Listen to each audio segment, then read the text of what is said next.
ভাই সব কিছু জানতো। দেখুন, প্রশ্নটা কোনো ব্যক্তি নয়, প্রশ্নটা একটা ব্যবস্থা।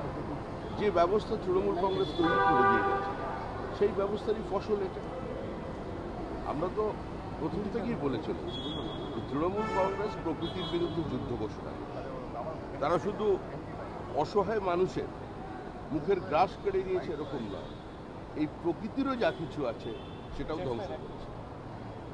উত্তরবঙ্গের বিভিন্ন পাহাড়ি নদী থেকে বেআইনিভাবে বালি আর পাথর সরিয়ে নদীর গতিমুখ বদলে দিয়েছে। হাজার হাজার একর জমি জলের তলায় চলে গেছে। ইস্ট ক্যালকাটা ওয়েটল্যান্ড, তার উপরে এত কনস্ট্রাকশন, এত কমপ্লেক্স কি করে তৈরি হয়েছে? যেটা র্যামসার ট্যাগ লাগানো আছে। সুন্দরবনের ম্যানগ্রোভ সরিয়ে দিয়ে সেখানে মাছের চাষ, সবই তৃণমূল কংগ্রেসের অবদান। তৃণমূল যেখানে থাকবে সেখানে এরকম হবে। ওয়াকফ প্রপার্টি লুট, মানুষের পাট্টা কেড়ে নেওয়া, দেবোত্তর সম্পত্তি লুট, এই সমস্ত নিয়েই তৃণমূল। প্রত্যেকটা ডিপার্টমেন্টে হাজার হাজার কোটি টাকা দুর্নীতি। এখন পুরো সরকার যদি এই চুরি ধরতে বেরিয়ে পড়ে, তাহলে সরকারি কাজকর্মই বন্ধ হয়ে যাবে। যেখানে হাত দিচ্ছে সেখানেই তৃণমূল কংগ্রেস কিছু না কিছু ভালোবাসার ছোঁয়া রেখে দিয়ে গেছে।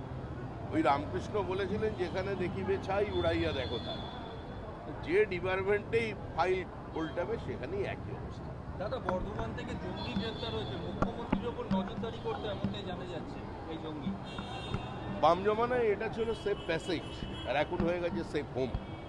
সমাজ বিরোধীরা মনে করতো তৃণমূল সরকারটা তাদের সরকার, আর বিভিন্ন মৌলবাদের কাছে আত্মসমর্পণ করা, মৌলবাদীদের সাহায্য নেওয়া, ব্লক ভোটের স্বার্থে চালিয়ে যাবার পর সন্ত্রাসবাদীরাও মনে করে ফেলেছিল এই রাজ্যটা তাদের রাজ্য। এটা হ্যাপি হান্টিং গ্রাউন্ড। ওসব কিছু থাকবে না, সব সাফা হয়ে যাবে। এনসিপিআই এর তিনজন সাংসদ তারা আবার তৃণমূলে ফিরবেন বলে একটা জল্পনা শোনা যাচ্ছে। তৃণমূল, এনসিপি এদের নিয়ে কারোর খুব একটা চিন্তা নেই। এনসিপি এনডিএতে শরিক হয়েছে। তারা নরেন্দ্র মোদীর নেতৃত্বে যে কর্মযজ্ঞ চলেছে, উন্নয়নের যজ্ঞ চলেছে, দেশের অগ্রগতি, দেশের প্রগতি, উন্নয়নের সাথে আমাদের এনডিএতে সামিল হয়েছে। তাদের আমরা স্বাগত জানাই।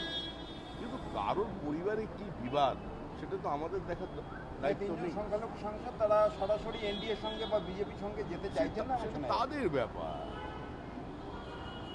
আমরা কাউকে ধরে নিয়ে আসিনি। বিজেপিতে কেউ আসছেন না এটা ঠিক, আর বিজেপি কারোর প্রত্যাশায় বসে নেই। এনডিএতে এসেছেন, এনডিএতে স্বাগত জানানো হয়েছে,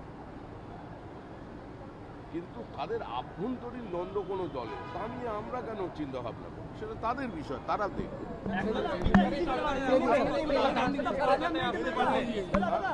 একমাত্র বিজেপি সরকারের আমলেই তসলিমা নাসরিন কলকাতায় আসতে পারলেন। দেখুন, আমিও রাজ্যসভায় এটা দাবি রেখেছিলাম যেন তসলিমা নাসরিন কলকাতায় আসতে পারে। কংগ্রেস এবং সিপিএম হাত ধরাধরি করে মৌলবাদীর বিরুদ্ধে লড়াই করা এক অসীম সাহসী মহিলাকে এই রাজ্য থেকে তাড়িয়ে দিয়েছে।